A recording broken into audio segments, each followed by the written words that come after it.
കേരളമാകെ ചർച്ച ചെയ്തുകൊണ്ടിരിക്കുന്ന ആശാവർക്കർമാരുടെ സമരം കൊടുമ്പിടി കൊണ്ട് നടക്കുന്ന സമയത്ത് വേറൊരു ന്യൂസ് വന്നിരിക്കുകയാണ് ആന്ധ്രയിൽ നിന്ന്. ആന്ധ്രയിലെ മുഖ്യമന്ത്രി ചന്ദ്രബാബു നായിഡു തിരഞ്ഞെടുപ്പ് പത്രികയിലൂടെ പറഞ്ഞൊരു കാര്യം വളരെ യാഥാർത്ഥ്യമാക്കി കൊടുത്തിരിക്കുന്ന വാർത്തയാണ് പുറത്തു വന്നിരിക്കുന്നത്. ആന്ധ്രയിലെ ആശാവർക്കർമാർക്ക് ഇനി മുതൽ മാസം 10,000 രൂപ ലഭിക്കും.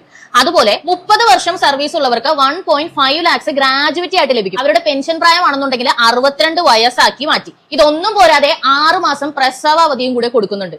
ഒന്ന് ആലോചിച്ച് നോക്കണം. ഇവിടെ ആശാവർക്കർമാര് റോഡിൽ കിടന്ന് സമരം ചെയ്യുമ്പോൾ അവരെ തോൽപ്പിക്കാൻ വേണ്ടി CITUക്കാര് അംഗൻവാടിയിൽ നിന്ന് ആൾക്കാരെ കൊണ്ടൊന്ന് സമരം ചെയ്യിക്കുക, അതുപോലെ മഴ കൊള്ളാതിരിക്കാൻ വേണ്ടി കെട്ടിയ ടർപ്പായ അഴിച്ചു കളയുക, വൃത്തികേടുകൾ മൈക്കിലൂടെ വിളിച്ചു പറയുക. പാവം അമ്മമാരെ കേന്ദ്രമന്ത്രി ഉമ്മ തന്നോന്ന് വരെ CITUവിന്റെ ഒരു നേതാവ് നാണമില്ലാതെ ചോദിച്ചു. എന്നിട്ട് ഇവരിതിനെ ന്യായമായിട്ട് പറയുന്നത് ആശാവർക്കർമാർക്ക് ഇതെല്ലാം കൊടുക്കേണ്ടത് കേന്ദ്രത്തിൽ നിന്നാണ്, അവരൊന്നും തരുന്നില്ല, ഇതുവരെ കൊടുത്തതൊക്കെ കേരള സർക്കാരിന്റെ ഔദാര്യമായിരുന്നെന്ന്. എന്നാൽ ആന്ധ്രാപ്രദേശിന്റെ അവസ്ഥയൊന്ന് നോക്കിക്കേ. ഇതേ കേന്ദ്രത്തിന്റെ കീഴിൽ തന്നെയുള്ള സ്റ്റേറ്റ് അല്ലേ അവരുടെ? അവരെത്ര ഭംഗിയായിട്ട് കാര്യങ്ങൾ മുന്നോട്ട് കൊണ്ടുപോകുന്നു നോക്കൂ. ഇതാ ഞാൻ എപ്പോഴും പറയുന്നത്, നിങ്ങൾക്ക് കഴിവില്ല, അത് പറഞ്ഞാൽ മതി.